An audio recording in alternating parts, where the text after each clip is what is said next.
বিসমিল্লাহির রহমানির রহিম। প্রিয় শিক্ষার্থীরা, আসসালামু আলাইকুম। আশা করি সবাই ভালো আছো। আমি আল মাহমুদ, প্রভাষক, পদার্থবিজ্ঞান বিভাগ, পল্লবী মহিলা ডিগ্রি কলেজ। তো শিক্ষার্থীরা, আজ আমরা মূল পাঠে যাওয়ার আগে আমরা প্রাথমিক কিছু আলোচনা করব। তোমাদের সাথে আমি আলোচনা করব, তোমরা আমার কথাগুলো খেয়াল করবে। তো আমরা আলো নিয়ে আলোচনা করি, আলোর প্রকৃতি সম্পর্কে। তো তোমরা জানো, আমরা যদি কোনো একটা আলোর উৎস অর্থাৎ বাল্ব জ্বালাই, দেখা যায় যে কোনো একটা আলোর উৎসের উজ্জ্বলতা অনেক বেশি। আবার দেখা যায় যে অন্য কোনো একটা আলোর উৎস, তার উজ্জ্বলতা অনেক কম।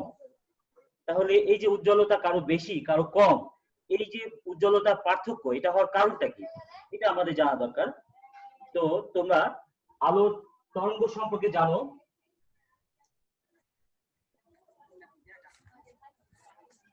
তোমরা জানো আলোক তরঙ্গ এরকম হয়, আলো তরঙ্গের আকারে যায়। তো কোন একটা আলোর উজ্জ্বলতা বেশি হবে না কম হবে, এটা নির্ভর করে এই তরঙ্গের বিস্তারের উপরে। কিসের উপরে? তরঙ্গের বিস্তারের উপর। বিস্তারের উপরে। তো যে তরঙ্গের বিস্তার যত বেশি হবে, সেই তরঙ্গের আলোর উজ্জ্বলতা তত বেশি হবে। আর যে তরঙ্গের বিস্তার যত কম হবে, তার উজ্জ্বলতা তত কম হবে, তাই না? কম হবে। জি স্যার। যে দুইটা আলাদা উৎস নিলাম, খেয়াল করো আমার কথা। দুইটা আলাদা উৎস, এখানে একটা উৎস, এটার নাম হলো S1, এখানে একটা উৎস, এটা ধরা যাক S2। দুইটা আলাদা আলাদা আলোর উৎস নিলাম, S1 এবং S2, এবং সামনে একটা পর্দা বা দেয়াল, যাই বলি। S1 এবং S2 দুইটা উৎস এবং তার সামনে একটা পর্দা বা দেয়াল। এখন S1 থেকে একটা তরঙ্গ বের হয়ে আসলো, আলোক তরঙ্গ, এভাবে গিয়ে ধরা যাক পর্দার উপরে পড়লো P বিন্দুতে। তো খেয়াল করে দেখো, S1 থেকে যে আলোক তরঙ্গটা পর্দার উপরে P বিন্দুতে পড়লো, ধরা যাক সেই তরঙ্গের তরঙ্গ চূড়া, এটাকে বলা হয় কি তরঙ্গ চূড়া। ওরকমই একটা তরঙ্গ চূড়া পর্দার উপরে P বিন্দুতে গিয়ে আপতিত হলো। S1 থেকে যে তরঙ্গটা পর্দার উপরে P বিন্দুতে পড়লো, সেই তরঙ্গের তরঙ্গ চূড়াটা P বিন্দুতে গিয়ে আপতিত হলো। তো ধরা যাক S2 থেকে আরেকটা তরঙ্গ, সেটাও যাবে, সেটাও এমন ভাবে গিয়ে P বিন্দুতে পড়লো যে S2 থেকে নির্গত আলোক তরঙ্গের তরঙ্গ চূড়াটাও P বিন্দুতে গিয়ে পড়লো। তো খেয়াল করে দেখো, S1 থেকে একটা আলোক তরঙ্গ গিয়ে পড়লো P বিন্দুতে এমন ভাবে যাতে তার তরঙ্গ চূড়াটা P বিন্দুতে গিয়ে পড়ে। S2 থেকে যে তরঙ্গটা গিয়ে P বিন্দুতে পড়লো, সেটারও তরঙ্গ চূড়া P বিন্দুতে পড়লো। তাহলে P বিন্দুতে যখন আলোক তরঙ্গ দ্বয় মিলিত হবে, খেয়াল করে দেখো ব্যাপারটা এরকম হচ্ছে, প্রথম তরঙ্গে তরঙ্গ চূড়াটা P বিন্দুতে পড়ছে, একইভাবে দ্বিতীয় তরঙ্গটা এরকম ভাবে যেতে যেতে দ্বিতীয় তরঙ্গের তরঙ্গ চূড়াটা P বিন্দুতে পড়ছে। ফলে এই দুইটা তরঙ্গ P বিন্দুতে যখন মিলিত হলো, মিলিত তরঙ্গের বিস্তার কি হবে? বেশি হবে নাকি কম হবে বলো তো? স্যার বেশি হবে। বেশি হবে। গুড, বেশি হবে। যেহেতু উভয় একই দশায়, অর্থাৎ উভয়েরই তরঙ্গ চূড়াটা P বিন্দুতে আপতিত হলো, ফলে দুইটা মিলিত হয়ে যে তরঙ্গ পাওয়া যাবে, সেই তরঙ্গের তরঙ্গ বিস্তারটা হবে আরো বেশি। তাহলে P বিন্দুতে আলোর উজ্জ্বলতা স্বাভাবিকের তুলনায় বেশি হবে না কম হবে, সেটা বলতো? বেশি হবে। আলোর উজ্জ্বলতা স্বাভাবিকের তুলনায় অবশ্যই বেশি হবে, কারণ বিস্তার বেশি হয়েছে, তাই না? আচ্ছা, বেশি হয়েছে। জি স্যার। আবার S1 এবং S2 থেকে আলোক তরঙ্গগুলো যে শুধুমাত্র একটা নির্দিষ্ট দিকে যাবে তা তো না, বিভিন্ন দিকে যাবে। যদি এমন হয় যে S1 এবং S2 থেকে আরো দুটো আলোক তরঙ্গ অন্য একটা বিন্দু Q এখানে এসে পড়লো, এমন ভাবে যে S1 এর যে তরঙ্গটা আসলো, সেটা তরঙ্গ চূড়াটা এখানে আসলো, আর S2 থেকে যে তরঙ্গটা আসলো, সেই তরঙ্গটা তরঙ্গ পাদ এটা এসে পড়লো। তাহলে কি হবে? Q বিন্দুতে কি হচ্ছে, প্রথম উৎস থেকে যে আলোক তরঙ্গটা Q বিন্দুতে এসে পড়লো, তার তরঙ্গ চূড়াটা পড়লো, আর দ্বিতীয় উৎস থেকে যে আলোক তরঙ্গটা Q বিন্দুতে পড়লো, তার তরঙ্গ পাদটা পড়লো। তাহলে ওই Q বিন্দুতে মিলিত তরঙ্গের বিস্তার কেমন হবে? কম হবে। কম হবে বা শূন্য হবে আমরা বলতে পারি, তাই না? কারণ একে অপরকে ক্যান্সেল করে দিবে, কারণ বিপরীত দশায় আছে এরা। এই বিপরীত দশায় থাকার ফলে Q বিন্দুতে মিলিত তরঙ্গের বিস্তার হবে কি? শূন্য। শূন্য। হ্যাঁ, শূন্য। তাহলে কিউ বিন্দুতে আলোর উজ্জ্বলতা কি হবে? আলোর আর উজ্জ্বলতা স্বাভাবিকের থেকে কম হবে। কম হবে, বা আমরা বলতে পারি শূন্য হবে, কারণ বিস্তার যদি শূন্য হয় তাহলে আলোর উজ্জ্বলতা শূন্য হবে, অর্থাৎ ওই বিন্দুতে অন্ধকার অবস্থা হবে। তাহলে বিষয়টা আমরা ভালো করে খেয়াল করি। দেখা যাচ্ছে যে দুইটা আলাদা উৎস থেকে আলোক তরঙ্গগুলো সামনে রাখা কোনো পর্দার উপরে গিয়ে যদি পড়ে, তখন যে সকল বিন্দুতে তারা সমদশায় মিলিত হবে সেখানে কি হবে? উজ্জ্বল বিন্দু, তাই না? জি স্যার। উজ্জ্বল বিন্দু তৈরি হবে। আর যে সকল বিন্দুতে তারা বিপরীত দশায় মিলিত হবে সেখানে কি হবে? অন্ধকার বিন্দু। অন্ধকার বিন্দু তৈরি হবে, রাইট। তাহলে কোন একটা পর্দার উপরে দুইটা ভিন্ন উৎস থেকে আগত আলোক তরঙ্গগুলো যদি সমদশায় মিলিত হয় সেখানে উজ্জ্বল বিন্দু তৈরি হয়, আর যদি বিপরীত দশায় মিলিত হয় সেখানে অন্ধকার বিন্দু তৈরি হয়। এই যে ঘটনাটা আমরা হ্যাঁ, এই যে ঘটনাটা আমরা জানলাম, সমদশায় মিলিত হলে উজ্জ্বল তৈরি হয় আর বিপরীত দশায় মিলিত হলে অন্ধকার অবস্থা তৈরি হয়। এই ঘটনাটাকে বলা হয় কি? আলোর ব্যতিচার। এটাকে বলা হয় আলোর ব্যতিচার। তাহলে শিক্ষার্থীরা, আমাদের আজকের আলোচনার মূল বিষয়টা, আলোচনার টপিকটা হচ্ছে ব্যতিচার। আজকে আমাদের আলোচনার টপিক হচ্ছে ব্যতিচার। তোমরা আলোচনার টপিকটা লিখে নাও। আমাদের আলোচনার টপিক হলো ব্যতিচার। তাহলে আজকে আমরা ব্যতিচার নিয়ে আলোচনা করব। তাহলে আমরা শুরু করি। আমি মুছে দিই।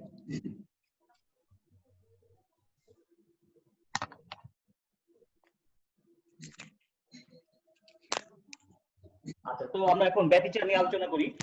প্রথমেই আমরা যে জিনিসটা জানবো সেটা হচ্ছে যে ব্যতিচার ঘটতে গেলে আমাদের কি কি শর্ত প্রয়োজন, মানে কোন কোন শর্ত সাপেক্ষে ব্যতিচার ঘটবে। এরকম না যে কোনো দুইটা আলোক রশ্মি, যে কোনো দুইটা বাল্ব জ্বালিয়ে দিলাম পাশাপাশি তাহলেই ব্যতিচার সৃষ্টি হবে, এরকম কিন্তু হবে না। তোমরা হয়তো খেয়াল করে দেখেছো যে অনেক সময় এরকম হয় যে একটা হল রুমে অনেক বাল্ব জ্বালানো রয়েছে, এখানে একটা বাল্ব রয়েছে, এখানে একটা বাল্ব রয়েছে। এখন এই দুইটা বাল্ব যদি পাশাপাশি জ্বলে তাহলে এই দিকে কোথাও পর্দার উপরে অথবা ঘরের মেঝেতে এরকম কি কখনো তৈরি হয় যে এখানে উজ্জ্বল আলো, এখানে অন্ধকার, এখানে উজ্জ্বল আলো? এরকম তো আমরা দেখি না, তাই না? তাই না? জি স্যার। বড় ঘরে জি। বড় রুমে যখন দুইটা আলাদা বাল্ব পাশাপাশি জ্বালানো হয় সেখানে তো এরকম দেখা যায় না যে সেখানে তো এরকম আলোর উজ্জ্বলতা অন্ধকার পরপর আলো অন্ধকার আলো অন্ধকার তৈরি হয়েছে, অর্থাৎ ব্যতিচারের যে ঘটনাটা সেইটা তো আমরা ওখানে দেখি না।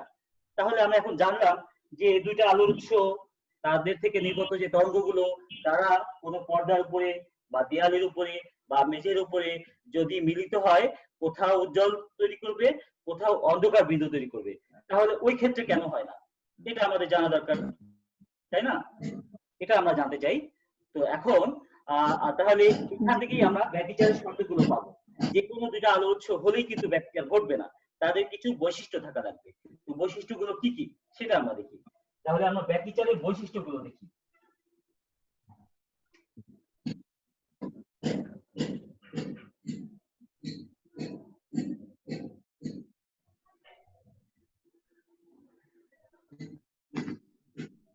ব্যতিচারের বৈশিষ্ট্য বা শর্ত, কি কি শর্ত সাপেক্ষে ব্যতিচার ঘটবে? প্রথমত, আলোর উৎস দুটি হতে হবে অত্যন্ত ক্ষুদ্র। আমরা যে সাধারণ বাল্ব গুলো জ্বালাই সেগুলো থাকে কিরকম, অনেক বড় বড়, কিন্তু অনেক বড় বাল্ব, কিন্তু এরকম বড় আলো উৎস দিয়ে কিন্তু ব্যতিচার ঘটবে না। ব্যতিচারের বেলাতে উৎস দুটি হতে হবে অত্যন্ত ক্ষুদ্র। আমাদের আলোর উৎস দুটি হতে হবে অত্যন্ত ক্ষুদ্র। তাহলে এক নম্বর বৈশিষ্ট্য হচ্ছে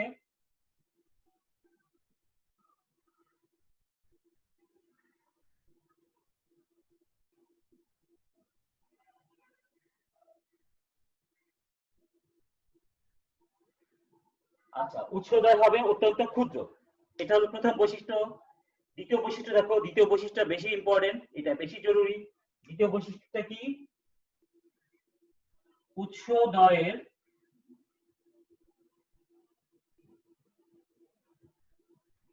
তরঙ্গ দৈর্ঘ্য কম্পাঙ্ক সমান হতে হবে।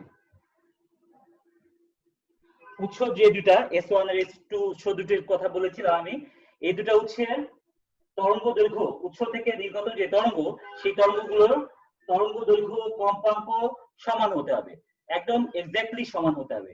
তো যখন আমরা পাশাপাশি দুইটা বাল্ব জ্বালাই তখন কিন্তু এরকম নাও হতে পারে যে এদের তরঙ্গ দৈর্ঘ্য কম্পাঙ্ক সমান হবে, এরকম নাও হতে পারে। ফলে সেক্ষেত্রে কিন্তু ব্যতিচার ঘটে না। যেটা বললাম যে যে কোনো দুইটা বাল্ব জ্বালালেই কিন্তু ব্যতিচার ঘটবে না যদি তাদের তরঙ্গ দৈর্ঘ্য কম্পাঙ্ক এগুলো যদি সমান না হয়, তাহলে কিন্তু ব্যতিচার ঘটবে না। আচ্ছা, তাহলে এটার একটা বৈশিষ্ট্য। আর একটা বৈশিষ্ট্য দেখো, আরেকটা বৈশিষ্ট্য হচ্ছে যে উৎসদয় হতে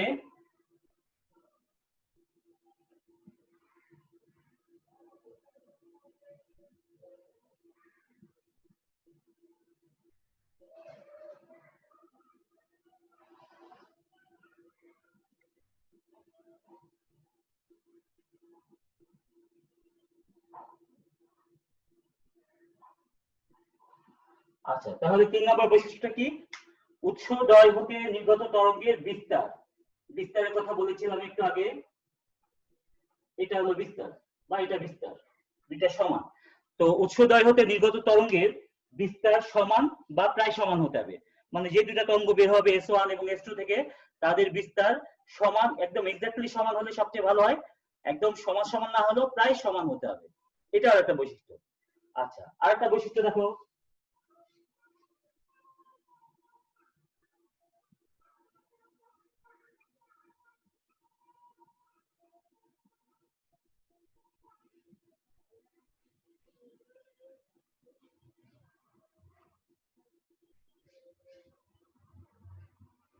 আচ্ছা, আরেকটা বৈশিষ্ট্য হচ্ছে যে উৎসদয়ের মধ্যবর্তী দূরত্ব অত্যন্ত কম হবে। এখন যে দুটো উৎস আমরা নিলাম S1 এবং S2, এই দুটো উৎসের মধ্যবর্তী দূরত্ব এটা অত্যন্ত ক্ষুদ্র হতে হবে, অত্যন্ত কম হওয়া লাগবে। কিরকম কম? এই উৎসদয়ের মধ্যবর্তী দূরত্ব মোটামুটি 0.4 মিলিমিটার থেকে 0.8 মিলিমিটার, মোটামুটি এই রেঞ্জের মধ্যে থাকতে হয়। মানে যে দুটা উৎস তাদের মধ্যবর্তী দূরত্ব কিরকম 0.4 মিলিমিটার বা সর্বোচ্চ 0.8 মিলিমিটার, এরকম হওয়া চলে। এর চেয়ে বেশি হলে তখন ব্যতিচার কিন্তু পরীক্ষা করা যায় না। তাহলে 0.4 মিলিমিটার কিরকম? একেবারেই কম। ওই যে 1 মিলিমিটার তোমরা দেখেছো স্কেলে ছোট ছোট দাগ কাটা গুলো থাকে, সেগুলো হচ্ছে 1 মিলিমিটার, তারও অর্ধেকের চেয়েও কম। তার মানে কি? খুবই ক্ষুদ্র। তাহলে উৎস দুইটা এত কাছাকাছি আমরা তো কখনো এরকম পাশাপাশি এত কাছাকাছি দুইটা বাল্ব রাখি না, বা এরকম রাখা সম্ভবও নয়। আর উৎস দুইটা হতে হবে অত্যন্ত ক্ষুদ্র, বাল্বগুলো তো থাকে আকারে অনেক বড়। কাজেই এই বৈশিষ্ট্যগুলো আসলে সাধারণভাবে যে আমরা বাল্বগুলো জ্বালাই তাদের মধ্যে এই বৈশিষ্ট্যগুলো পাওয়া যায় না। সেই কারণে সাধারণভাবে একটা রুমের মধ্যে দুইটা বাল্ব জ্বালালেই সেখানে যে ব্যতিচার তৈরি হবে তা কিন্তু হবে না। তাহলে কোথায় হবে? এগুলো আসলে ল্যাবরেটরিতে করা হয়। এবং এগুলো কি উদ্দেশ্যে করা হয়? বিভিন্ন রকম কোন একটা আলোর উৎসের তরঙ্গ দৈর্ঘ্য কত, তার বিস্তার কত ইত্যাদি জানার জন্য আমরা এই পরীক্ষাগুলো করি। তো আমরা এখন এই সংক্রান্ত পরীক্ষা কিভাবে করা হয় সেটা আমরা দেখব। তো তোমরা এই বৈশিষ্ট্যগুলো লিখে নাও, এই বৈশিষ্ট্যগুলো তোমাদের লাগবে, তোমরা এগুলো লিখে রাখো। আমি তাহলে পরের অংশে যাব। তোমার লেখা শেষ হয়েছে তোমাদের? স্যার লিখে ফেলছি। আচ্ছা, গুড। জি স্যার। জি স্যার। ওকে, আমরা তাহলে পরের অংশে যাই।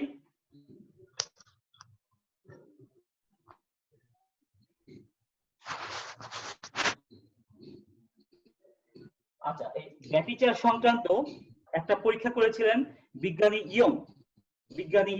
এই জন্য এই ব্যতিচার সংক্রান্ত এই যে পরীক্ষাটা, এটাকে বলা হয় ইয়ং এর পরীক্ষা। এটাকে বলা হয় ইয়ং এর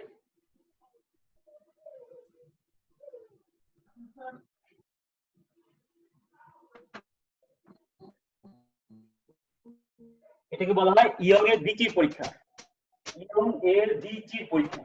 এখন দ্বিচির পরীক্ষা কেন বলা হয় সেটাই আমি তোমাদের এখানে বলবো। বিজ্ঞানী ইয়ং এই পরীক্ষাটা করেছেন দুইটা চির তৈরির মাধ্যমে। তো কিভাবে পরীক্ষাটা করেছেন সেটা আমি তোমাদেরকে এখন জানাবো। তো তোমরা আমার সঙ্গে সঙ্গে খাতায় চিত্রটা এঁকে নিবে। তো এরকম অতি ক্ষুদ্র ক্ষুদ্র দুইটা উৎস যাদের মধ্যবর্তী দূরত্ব অত্যন্ত ক্ষুদ্র, এরকম কিভাবে তৈরি করা যায় সেটা ইয়ং দেখিয়েছেন এভাবে। দেখো,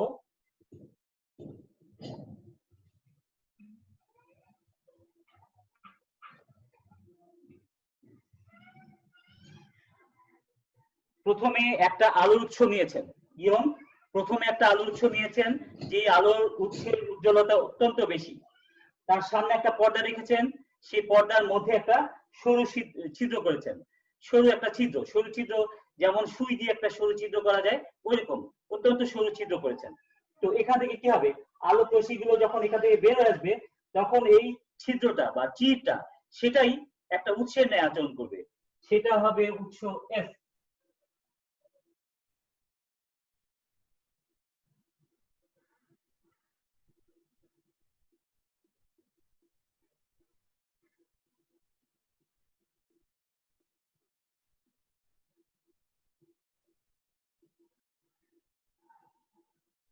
আচ্ছা, এখন এই যে প্রথম পর্দাটা যেটা, তার সাথে সমান্তরালভাবে আরেকটা পর্দা রেখেছেন, সেই পর্দার মধ্যে S1 এবং S2 আরো দুটি টিপ করেছেন, মানে আরো দুটি ছিদ্র তৈরি করেছেন, আরো দুটি ছিদ্র তৈরি করেছেন। তো সেই ছিদ্রগুলো কিভাবে তৈরি করেছেন, S থেকে S1 এর দূরত্ব এবং S থেকে S2 এর দূরত্ব যেন সমান হয় এরকম ভাবে দুইটা ছিদ্র করা হয়েছে। সেই ছিদ্র দুটাই তখন দুইটি উৎসের ন্যায় আচরণ করবে। কিভাবে, এখান থেকে আলোক রশ্মিগুলো আসবে, এসে এই চির দিয়ে বের হবে, এটাই একটা উৎসের ন্যায় আচরণ করবে। এখান দিয়ে আলোক রশ্মি এদিকেও তো আসবে, এখান দিয়ে আলোক রশ্মি এদিকে এসে এই চির দিয়ে বা এই ছিদ্র দিয়ে যখন বের হবে তখন এটা আরেকটা আলোক উৎসের ন্যায় আচরণ করবে। এভাবে S1 এবং S2 দুইটা আলোক উৎসের ন্যায় আচরণ করবে। এখন এই পর্দার মধ্যে আমরা চাইলেই S1 থেকে S2 এর দূরত্ব যেটা, এটা অত্যন্ত ক্ষুদ্র করতে পারি। সুই দিয়ে যখন ছিদ্র করা হবে পাশাপাশি অনেক কাছাকাছি দুইটা ছিদ্র করা যেতে পারে, এইভাবে অনেক কাছাকাছি দুইটা উৎস তৈরি করা যেতে পারে। এবং যেহেতু ছিদ্র দুইটা অত্যন্ত ক্ষুদ্র ক্ষুদ্র, মানে সুই দিয়ে তৈরি করা হচ্ছে ধরা যাক, তাহলে কি হবে, উৎসদ্বয় অত্যন্ত ক্ষুদ্র সেটাও তৈরি করা যাচ্ছে, উৎসদ্বয়ের মধ্যবর্তী দূরত্ব অনেক কম সেটাও করা যাচ্ছে। আর এই উৎসদ্বয় মূলত এইটার মাধ্যমেই তৈরি হয়েছে, কাজেই এর উভয়েরই তরঙ্গ দৈর্ঘ্য এবং কম্পাঙ্ক সমান থাকবে, উভয়েরই বিস্তার সমান থাকবে। তাহলে দেখো, আমরা বলেছিলাম যে ব্যতিচারের ক্ষেত্রে চারটা বৈশিষ্ট্য অন্ততপক্ষে মেনে চলতেই হবে। এই মূল চারটা বৈশিষ্ট্য কিন্তু এখানে চারটাই মেনে চলা সম্ভব হচ্ছে। এভাবে ইয়ং দুইটা আলোর উৎস তৈরি করেছেন, ব্যতিচারের উপযোগী দুইটি আলোর উৎস। এখন দেখো কি হয়, সামনে একটা পর্দা, এই পর্দার উপরেই আলোক রশ্মিগুলো গিয়ে ব্যতিচার সৃষ্টি করবে, অর্থাৎ এই পর্দার উপরেই কোথাও আলোক রশ্মিগুলো সমদশা মিলিত হবে, ফলে উজ্জ্বল ডোরা তৈরি করবে। এই যে উজ্জ্বল বিন্দু যেগুলো, এগুলোকে বলা হয় ডোরা, উজ্জ্বল ডোরা অথবা অন্ধকার ডোরা। তাহলে আমরা ডোরা বলবো, বিন্দু বলবো না এখন থেকে, ঠিক আছে? তো আমরা এগুলোকে বলবো ডোরা। তো এই পর্দার উপরে S1 এবং S2 থেকে যে তরঙ্গগুলো আসবে এরা কোথাও সমদশায় মিলিত হবে, ফলে সেখানে তারা উজ্জ্বল ডোরা তৈরি করবে, কোথাও বিপরীত দশায় মিলিত হবে, সেখানে তারা অন্ধকার ডোরা তৈরি করবে। আচ্ছা, এখানে খেয়াল করো, আমরা কতগুলো রাশির মান ধরে নেই, কতগুলো রাশি। এই যে S1 এবং S2 দুটি উৎস, এদের মধ্যবর্তী দূরত্ব, এই দূরত্বটাকে ধরা হয়, এই দূরত্বটাকে ধরা হয় 2D। S1 এবং S2 এই দুটো উৎসের মধ্যবর্তী দূরত্ব, এটাকে 2D ধরা হয়। তো তোমরা কেউ বলতে পারো যে 2D কেন ধরলো, D ধরলেই তো চলতো। আসলে আমরা এখনই দেখবো যে এখানে যে ক্যালকুলেশনটা করা হয়, যে হিসাব নিকাশ করা হয়, সেই হিসাব নিকাশগুলো হচ্ছে S1 এবং S2 এর মধ্যবিন্দু, এখান থেকে সব হিসাব নিকাশগুলো করা হয়। তাহলে এটা যদি আমরা 2D ধরি, তাহলে এটুকু D এটুকু D, তাহলে ক্যালকুলেশনটা ইজি হয়। আর তা না হলে D/2 ধরতে গেলে ক্যালকুলেশনটা জটিল হয়ে যায়, এই কারণে 2D ধরা হয়। বুঝতে পারছো তো? জি স্যার। আচ্ছা, এখন দেখো S1 এবং S2 এই দুটাকে উৎস বলা হয়, আবার অনেক সময় চির বলা হয়। চির কেন বলা হয়, কারণ ছিদ্র বা চির তৈরি করার মাধ্যমেই এই উৎস দুটা তৈরি হয়েছে, এই জন্য মনে রাখবে এই দুটাকে উৎস বা চির বলা হয়। যদি বলা হয় চির দ্বয়ের মধ্যবর্তী দূরত্ব, তাহলেই তোমরা বুঝে নেবে যে এটা উৎস দ্বয়ের মধ্যবর্তী দূরত্ব। এই দুটো হচ্ছে চির দ্বয়ের মধ্যবর্তী দূরত্ব বা উৎস দ্বয়ের মধ্যবর্তী দূরত্ব। এই জন্য আমি পাশে লিখে দিই।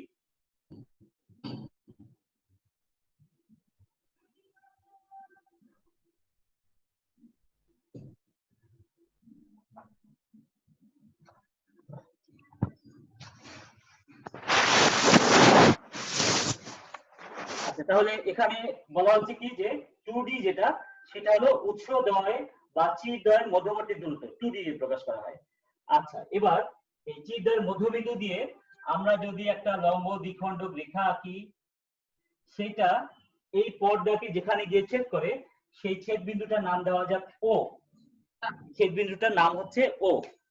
তো এবার খেয়াল করে দেখো, S1 থেকে আলোকরশ্মি গুলো তো এদিকে যাবে, এদিকে যাবে, সব দিকে যাবে, কারণ আলোক তরঙ্গের বৈশিষ্ট্য এটা উৎস থেকে চারদিকে ছড়িয়ে পড়ে।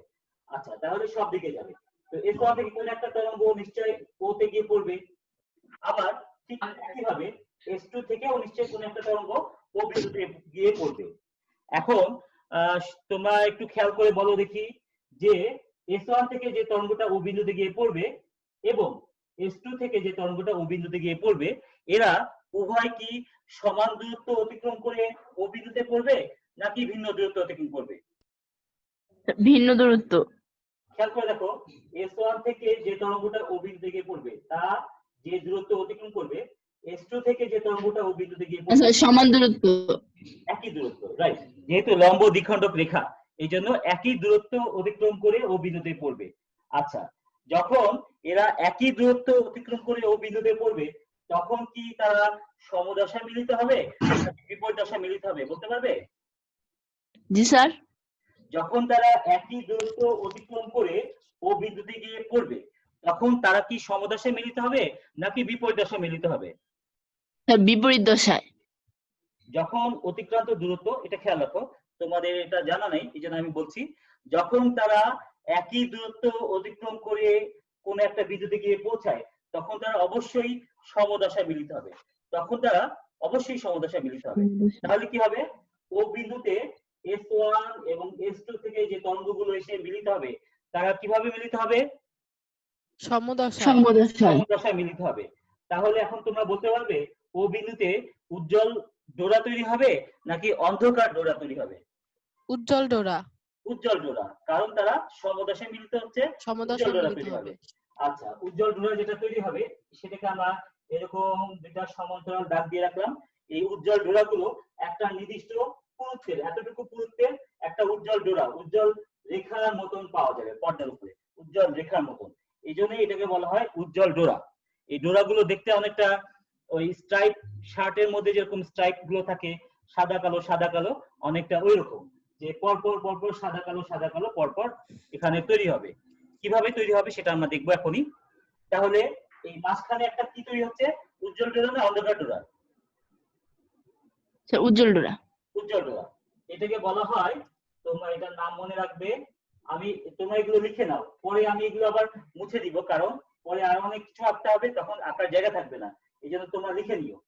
তো এই মাঝখানে যে উজ্জ্বল ডোরা, এটাকে বলা হয় কেন্দ্রীয় উজ্জ্বল ডোরা। এটাকে বলা হচ্ছে কেন্দ্রীয় উজ্জ্বল ডোরা, কারণ ঠিক মাঝখানে তৈরি হয়েছে, এই জন্য এটাকে বলা হয় কেন্দ্রীয় উজ্জ্বল ডোরা। এটাকে বলা হচ্ছে কেন্দ্রীয় উজ্জ্বল ডোরা। এরপরে দেখো, আমরা পর্দার উপরে যে কোনো একটা বিন্দু বিবেচনা করি, ধরা যাক এটা পি বিন্দু, একটা বিন্দু পি। আচ্ছা, আর একটা বিষয় হচ্ছে এই চির বা উৎস থেকে পর্দার যে দূরত্ব, এই দূরত্বটাকে ধরা হয় ক্যাপিটাল ডি। এটা হচ্ছে উৎস বা চির হতে পর্দার দূরত্ব। আচ্ছা, এই কথাগুলো লিখে নিও। তাহলে উৎস বা চির হতে পর্দার দূরত্ব হলো ক্যাপিটাল ডি। আচ্ছা, এখন দেখো এটা বলছিলাম, হ্যাঁ বলো। আচ্ছা, কোনো প্রশ্ন থাকলে বলবে। তাহলে দেখো, আমরা পর্দার উপরে যে কোনো একটা বিন্দু ধরলাম পি। এখন পি বিন্দুতে ধরা যাক S1 থেকে একটা আলোক তরঙ্গ গিয়ে পড়লো, আমরা সেটাকে এভাবে দেখাই, আসলে যাবে কিন্তু তরঙ্গের আকারে। দেখানোর সুবিধার জন্য আমরা সবসময় সরল রেখা দিয়ে দেখাই। আমরা এরকম সরল রেখা দিয়ে দেখাচ্ছি। তো এখান থেকে একটা আলোকরশ্মি, S1 থেকে একটা আলোকরশ্মি S1 পি বরাবর পি বিন্দুতে গিয়ে পড়লো। ঠিক একই সাথে S2 থেকেও ধরা যাক একটা আলোকরশ্মি পি বিন্দুতে গিয়ে পড়লো, S2 পি, সেটা পি বিন্দুতে গিয়ে পড়লো। এখন এরা যখন পি বিন্দুতে মিলিত হলো সেখানে কি উজ্জ্বল ডোরা তৈরি করবে নাকি অন্ধকার ডোরা তৈরি করবে সেটাই আমরা নির্ণয় করতে চাচ্ছি গাণিতিক ভাবে সূত্রের সাহায্যে। তো দেখো কিভাবে নির্ণয় করা যায় আমরা দেখি। তো এখানে আমরা S1 থেকে একটা লম্ব রেখা এই পর্দার উপরে আঁকলাম, এটার নাম দেওয়া যাক S1M, একটা নাম দিলাম S1M। আবার S2 থেকে পর্দার উপরে একটা লম্ব রেখা আঁকলাম, এটার নাম দেওয়া যাক S2N। এটা হচ্ছে S1M এবং S2N। আচ্ছা, তো এখন দেখো এখানে এই S1 থেকে যে তরঙ্গটা P বিন্দুতে গিয়ে পড়লো সেই তরঙ্গটার অতিক্রান্ত দূরত্ব বা অতিক্রান্ত পথ সেটা কতটুকু? S1P, তাই না? জি স্যার। আর S2 থেকে যে তরঙ্গটা গেল সেটা অতিক্রান্ত পথ হচ্ছে S2P। S2P। আচ্ছা, এখন এই দুটা উৎসের অতিক্রান্ত পথ পার্থক্য, এদের অতিক্রান্ত পথ পার্থক্য সেটা সমান কি বলা যায় বলুন তো? এটার অতিক্রান্ত পথ হচ্ছে S1P আর এটা হচ্ছে S2P, তাহলে এদের পথ পার্থক্যটা কত হবে? S2P মাইনাস, হ্যাঁ বলো, লাউডার, ঠিক হচ্ছে, জোরে বলো। Sir S2P minus S1P। হ্যাঁ, S2P মাইনাস S1P এটাই হচ্ছে এদের পথ পার্থক্য। এই পথ পার্থক্যটা কত সেটা আমরা নির্ণয় করব। কিভাবে নির্ণয় করা যায় সেটা দেখো, আমি এখানে দেখাই। আমি এগুলো মুছে দিব পরে, তোমরা এগুলো লিখে নিও। আচ্ছা, তাহলে এখানে আমরা এভাবে যদি লিখি S2P square minus S1P square. Square কেন করলাম সেটা আমি পরে বলছি হিসাবের সুবিধার জন্য। পরে আমরা S2P মাইনাস S1P এখান থেকে বের করব। তাহলে S2P square minus S1P square সমান কি লেখা যায় দেখো, প্রথমেই খেয়াল করে দেখো S2PN এটা কি একটা সমকোণী ত্রিভুজ না? এটা একটা সমকোণী স্যার। ত্রিভুজ। আচ্ছা, এই সমকোণী ত্রিভুজের অতিভুজ কোনটা এখানে? অতিভুজটা কোনটা? Sir S2P। S2P টাই হচ্ছে অতিভুজ। হ্যাঁ, S2PN এই ত্রিভুজের অতিভুজ হচ্ছে S2P। তাহলে S2P স্কয়ার মানে কি? অতিভুজ স্কয়ার সমান লম্ব স্কয়ার যোগ ভূমি স্কয়ার। তাহলে এখানে লম্ব স্কয়ার হচ্ছে PN, PN জি স্যার। মাইনাস ভূমি হচ্ছে S2N, তাই না? জি স্যার। জি স্যার। দেখো তো S2N কে আমরা D লিখতে পারি? জি স্যার। আচ্ছা, একবার লিখে দিই আমাদের হিসাবে সুবিধা হবে। তাহলে D square plus D square S2P এর মান হলো। এবার একই নিয়মে S1P বলো তো চিত্রানুযায়ী কি লেখা যায়? S1P স্কয়ার সমান কি লেখা যায়? PM square plus D square. Plus D square, right. PM square plus D square. আচ্ছা, এখন আমরা যদি এই ব্র্যাকেটটা তুলে দেই, D স্কয়ার কেটে যাচ্ছে না, কারণ এখানে প্লাস D স্কয়ার ওই মাইনাসের কারণে মাইনাস D স্কয়ার হবে, তাই না? কেটে যায় না? জি স্যার। জি জি স্যার। স্যার। আচ্ছা, ওকে, তাহলে দেখো এখানে আরেকটা বিষয়। আচ্ছা, এটা আগে লিখে নেই, থাকে কি PM square minus PM square. M square. হ্যাঁ, তাহলে দেখো যদি কেন্দ্রীয় উজ্জ্বল ডোরা থেকে এই P বিন্দুর দূরত্ব সেইটা যদি আমরা xn ধরি, xn কেন ধরলাম? কারণ হলো এটা হচ্ছে আমরা ধরে নিচ্ছি যে এটা হচ্ছে n তম উজ্জ্বল ডোরার বিন্দু। এটা আমরা ধরে নিলাম যে এই বিন্দুতে n তম উজ্জ্বল ডোরা তৈরি হবে। কিরকম ভাবে? আগেই বলেছি কেন্দ্রীয় উজ্জ্বল ডোরার পরে থাকবে অন্ধকার, তারপরে উজ্জ্বল, আবার অন্ধকার, এরকম ভাবে ধরা যাক এটা হচ্ছে n তম উজ্জ্বল ডোরা, অর্থাৎ এটা 3তম, 5তম, 7তম, n তম উজ্জ্বল ডোরা। সেই n তম উজ্জ্বল ডোরার দূরত্ব কেন্দ্রীয় উজ্জ্বল ডোরা থেকে সেটা আমরা ধরলাম xn। তাহলে এই Pn সমান কি লেখা যায়? xn প্লাস এতটুকু, তাই না? Pn সমান, জি স্যার। হ্যাঁ, তাহলে xn প্লাস দেখো এই টোটালটা যদি 2d হয় এটা কি d না? জি স্যার। জি স্যার। তাহলে xn plus d, Pn square সমান কি xn plus d whole square লেখা যায়? জি জি স্যার। আচ্ছা, ওকে, তাহলে আমরা লিখি xn plus d whole square.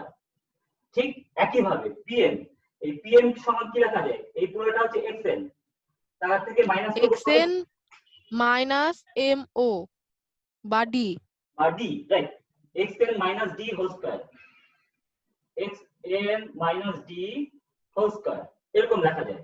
তো আমি এই পাশের গুলো মুছে দেই, এখানে জায়গা কম, এগুলো আমি মুছে দিচ্ছি। তো তাহলে দেখো তো তোমরা একটু খেয়াল করে, এটা কি a plus b whole square সূত্রে, আর a plus b whole square minus a minus b whole square, a plus b whole square minus b minus whole a minus square. b whole square, এটা সূত্র কি মনে আছে তোমাদের? a plus b whole square minus a minus b whole square সমান কি হয়? 4ab না, 4ab, তাই না? 4ab, জি জি স্যার। স্যার 4ab আচ্ছা, তাহলে এটা সমান লেখা যায় 4xn d, G sir. s2p square minus s1p square equal to 4xn d। আচ্ছা, এটা আমি পাশাপাশি লিখি এখন।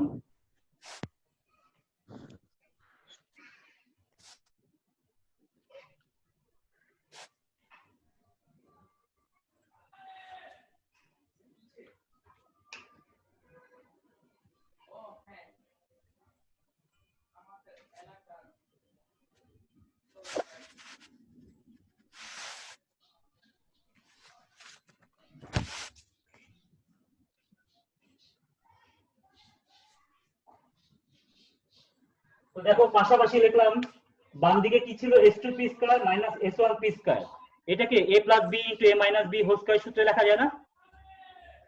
জি স্যার। মানে a square minus b square মানে a plus b into a minus b, এটা লেখা যায়। ইনটু a minus b, হ্যাঁ, সেই সূত্র জি অনুযায়ী স্যার।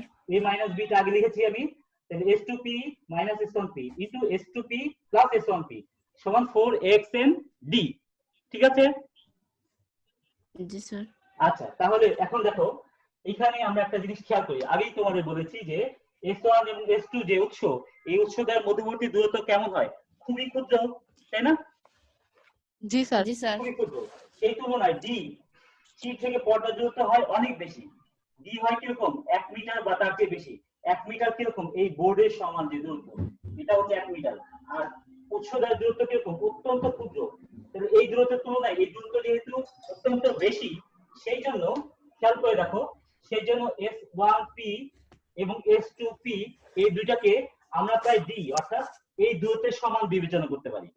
আমার কথাটা খেয়াল করবা ভালো করে, যে s1p এবং s2p এই যে দূরত্বদ্বয়, এই দূরত্বদ্বয় প্রায় t থেকে পর্দার দূরত্বের সমান বলে বিবেচনা করা যায়, প্রায় সমান বলে বিবেচনা করা যায়, ঠিক আছে? তাহলে জি আমরা স্যার। এখানে এরকম লিখতে পারি s2p মাইনাস s1p ইনটু এটাকে আমরা d, এটাকেও d এরকম বিবেচনা করলাম। এই দুটাকে কিন্তু আবার d d বিবেচনা করা যাবে না, তাহলে তো জিরো হয়ে যাবে, তাহলে কোনো হিসাবই পাওয়া যাবে না। তোমরা আবার মনে করো না যে এই দুটোকে d ধরতে হবে, তাহলে এটা সমান থাকলো 4xn d। আচ্ছা, এটুকু থাকলো। এখন এই দুটো মিলেই হয় 2d, তাহলে s2p মাইনাস s1p সমান 2d টা নিচে গেলে 4xn d বাই 2d। এখানে 2 2 ক্যান্সেল হয়ে গেলে কি থাকে দেখো, আমি এখানে দেখাচ্ছি s2p মাইনাস s1p সমান 2xn d by d, by d এরকম থাকে, ঠিক আছে? তো s2p মাইনাস s1p সমান 2xn d, সরি এখানে নিচেরটা ক্যাপিটাল, স্যার নিচে ক্যাপিটাল d হবে না? হ্যাঁ ক্যাপিটাল d,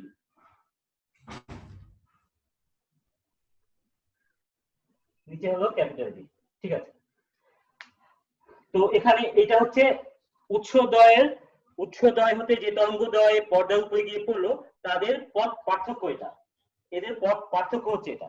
আচ্ছা, আমরা এখন দেখবো যে ওই বিন্দুতে উজ্জ্বল ডোরা তৈরি হবে নাকি অন্ধকার ডোরা তৈরি হবে। তাহলে আমি এই পাশে লিখি, দেখো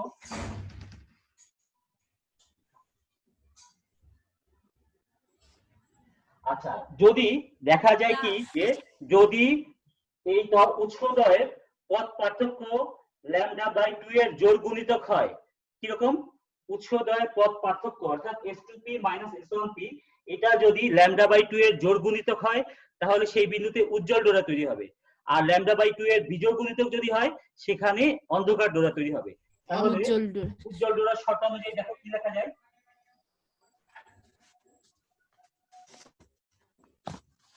এটার বেলাতে লেখা যায় S2P - S1P সমান হবে কি 2n * λ/2। যেটা বললাম যে উজ্জ্বল ডোরার শর্ত হচ্ছে যে পথ পার্থক্য হতে হবে λ/2 এর জোড় গুণিতক, তাহলে উজ্জ্বল ডোরা তৈরি হবে। তাহলে আমরা S2P - S1P এটার মান বসিয়ে দিই এখানে, বা 2xn d by capital D equal to এই দুটো কাটাকাটি গিয়ে n ল্যামডা থাকে, বা xn সমান n lambda capital D by 2d।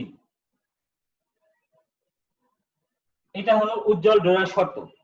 যদি ওই n তম বিন্দুতে উজ্জ্বল ডোরা পেতে চাই বা উজ্জ্বল ডোরা যদি তৈরি হতে হয় তাহলে xn অর্থাৎ ওই উজ্জ্বল ডোরার দূরত্ব হতে হবে n lambda d by 2d।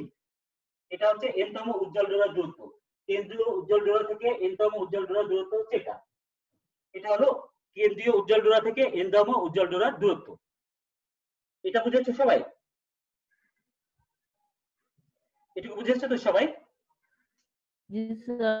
আচ্ছা, এবার আমরা অন্ধকারের শর্ত দেখি। অন্ধকার ডোরা, অন্ধকারের বেলাতে এই যে পথ পার্থক্য এটা হতে হবে λ/2 এর বিজোড় গুণিতক। এই পথ পার্থক্যটা হতে হবে λ/2 এর বিজোড় গুণিতক। তাহলে দেখা যাক কি হয়। তাহলে অন্ধকার ডোরার বেলাতে S2P - S1P এটা ইকুয়াল টু 2n + 1 * λ/2। এটা হলো শর্ত। এখন আগের মতই S2P - S1P এর মান হচ্ছে এটা আমরা বসিয়ে দেই 2xn d by capital D equal to 2n + 1 * λ/2। এটা তো বুঝেছো সবাই? তো এখানে একটা জিনিস খেয়াল করো, এখানে হলো আমরা যখন n তম উজ্জ্বল ডোরা ধরবো তখন সেটাকে xn দিয়ে প্রকাশ করি, আর n তম অন্ধকার ডোরা যখন ধরবো তখন সেটাকে xn প্রাইম। কাজেই অন্ধকারের বেলাতে এটাকে xn না লিখে xn প্রাইম দিলাম। তাহলে আমরা যদি xn প্রাইমের মান বের করি কি হয় দেখো, xn প্রাইম সমান 2n + 1 * λ/2 * 2d। এটা হচ্ছে n তম অন্ধকার ডোরার শর্ত। এটা হলো n তম অন্ধকার ডোরার শর্ত। তো এখানে একটা জিনিস খেয়াল করো, অনেকেই ভাবতে পারে যে এখানে তো 4d লিখলেই চলতো, 4d না লিখে 2 * 2d এটা কেন লিখলাম? কারণ হলো যে স্যার ক্যাপিটাল হ্যাঁ, তোমার কথাটা বোঝা যাচ্ছে না, আবার বলো। কোথায় গেল? কেন্দ্রীয় কোনটা আবার বলো। Sir capital ডিটা। ও আচ্ছা, এখানে ক্যাপিটাল ডি আছে। হ্যাঁ, capital D. Thank you. Sir হ্যাঁ, ক্যাপিটাল ডি থাকে। স্যার পর্দার আবার বলো, তোমার কথাটা শোনা যাচ্ছে না। আচ্ছা, তাহলে n তম অন্ধকার ডোরার দূরত্ব হচ্ছে এরকম। তো এখানে যেটা বলছিলাম যে কেউ ভাবতে পারে 2 * 2d কেন লিখলাম, 4d কেন লিখলাম না? হ্যাঁ, এটাই আমি বলতে যাচ্ছি। এখন 2 * 2d এই জন্য লেখা হলো যে 2d দূরত্ব